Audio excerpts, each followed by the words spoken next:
Yeah.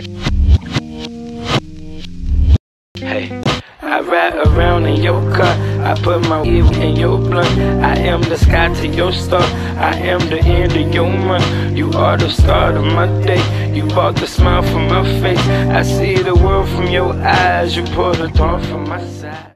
Hey guys, welcome back to my channel. So today's video is gonna be a little different. It's not gonna be like a makeup video, it's gonna be about college. And I feel like you guys will like college videos. I haven't really done any, but I feel like you guys will like them if you guys are, closer to my age. So yeah, I'm gonna give you guys 5 study tips to get you through your semester. So first, before I get into anything, I want to tell you guys a little bit about me. I'm a first year student. Just finished my first semester, my fall 2017 semester, and with spring 2018 semester coming up, I wanted to, maybe give some tips to some people that maybe they didn't know and that I learned after my first semester. I am a neuroscience major with a path in psychology, so I guess a neuropsychology major is what some people will call it. I want to be a psychiatrist, or I want to be a behavioral analysis in the BAU, which is the behavioral analysis unit of the FBI. So kind of what they do on Criminal Minds, that's what I want to do. I want to do it more like behind the scenes though. I don't want to do like field work. And yeah, that's just a little bit about me. And no, I did not film this look for you guys. I'm so sorry. Like, I'm so sorry. But I was really just playing around and it just came out oh so beautiful. Oh so beautiful. But yeah, I was just bored, so I decided to just do my makeup, and I was like, well, somebody got to see this, so I'm about to film a video. And that's how this video came along. So let's officially get into this video so I can stop rambling. Hit it, maestro. Girl, what is wrong with you? Number 1, have a purpose. Now, I feel like have a purpose could mean a lot of things, you know what I'm saying? Have a purpose, meaning like go somewhere and you're going there to study.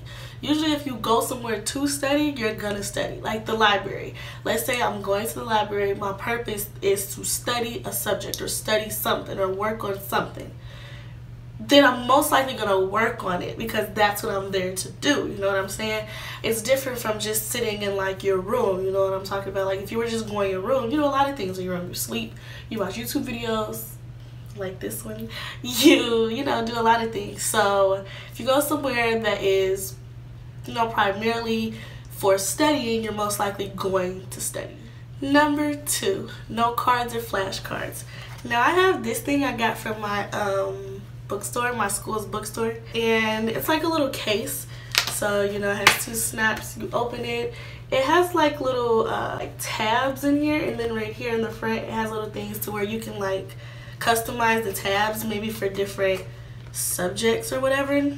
But it came just with the case, and then I had to buy the note cards separately. Really helpful. I really like it. I really like note cards. Now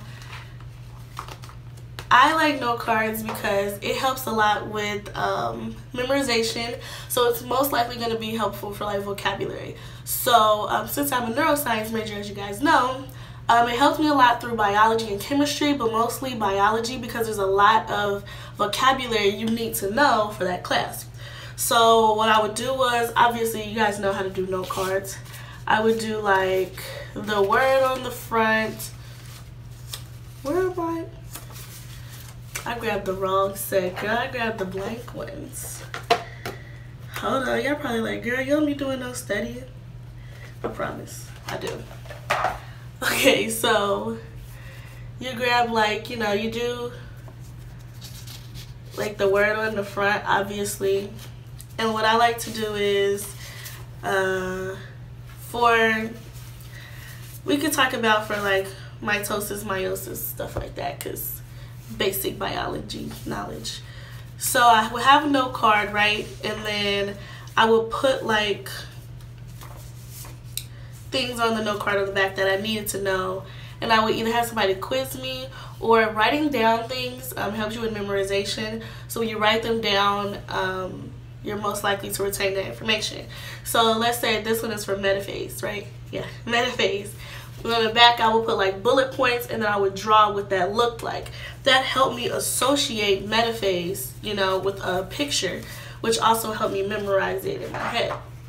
And I like having this little carrying thing because it just keeps everything organized, like in an easy way.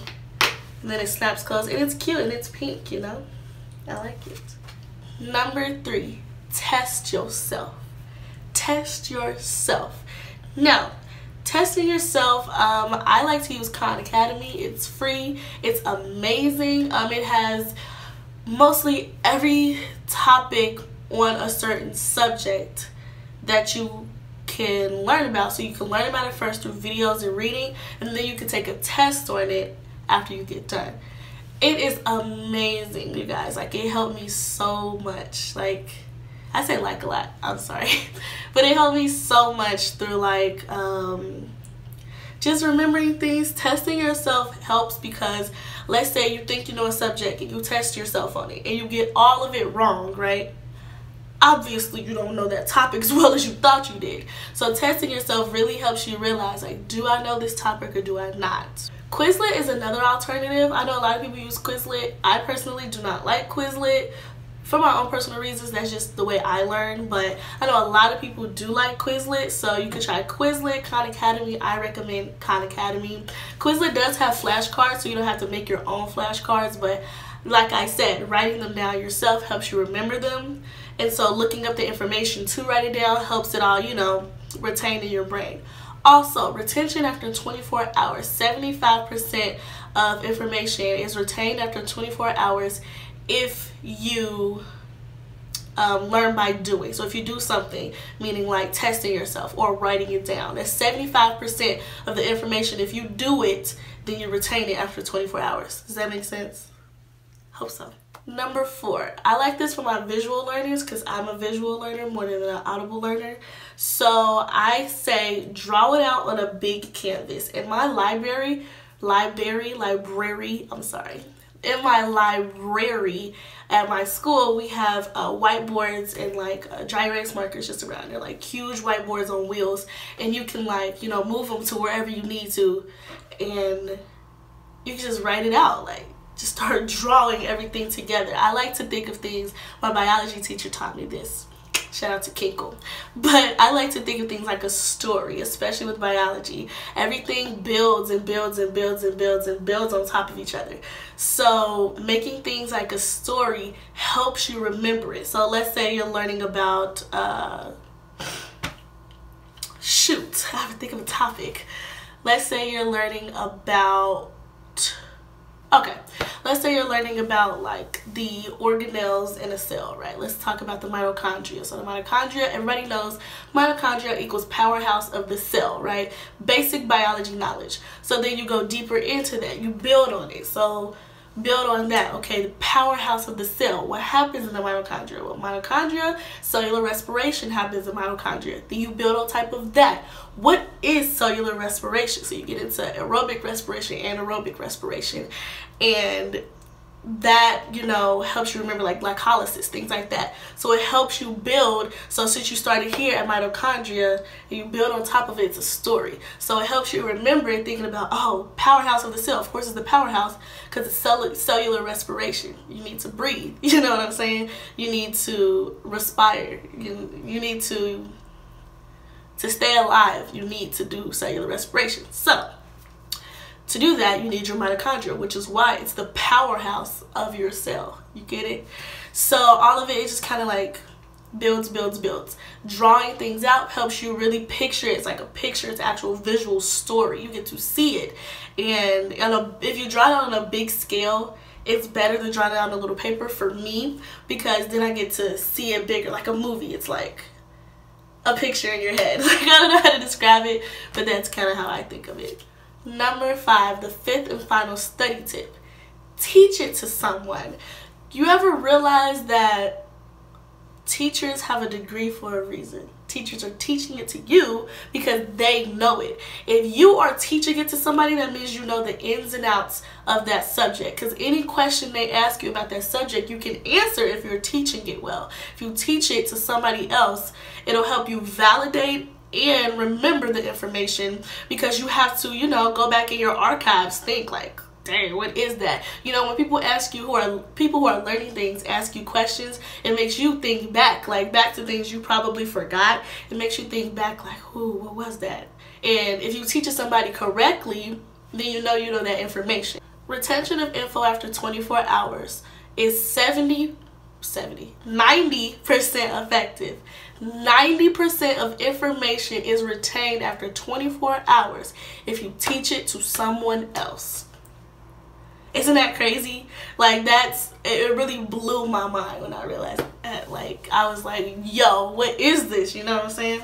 To sum all of the 5 things up, I like to focus on the pyramid of metacognition. And so I'm going to put a picture of it either right here, you'll see it. And basically it tells you like what information is retained after 24 hours if you do certain things. So only, I believe, 10 or 20% of information is retained by reading. So just reading your textbook, doing basic study things that we think we're studying when we're opening our textbook, rereading. But after 24 hours, you're not retaining that information because you didn't learn it. All you did was read it. And you only remember key small things, like really small things, which is why you only remember probably about 20% of it. And so I feel like these 5 study tips will help you guys, you know, through your semester. I just finished my first semester, so I learned these things along the way, and I'm going to be making way more college videos so you guys can learn some things too, so you guys don't make the same mistakes I did.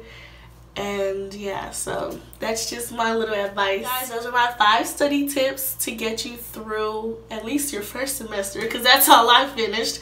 But yeah, thank you guys for watching my video. Don't forget to like, comment, and subscribe. Press that subscribe button right there. I would really like it if you guys liked my videos. It helps get my engagement up, which means people get to see my videos and like their recommended videos on the little side. So that helps me, you know, be able to get more people to see my content so we can grow the family. You know what I'm saying? You know what I'm saying? So I'm rambling again. Thank you guys for watching my video, and peace, love, positivity, and happiness. Bye guys. I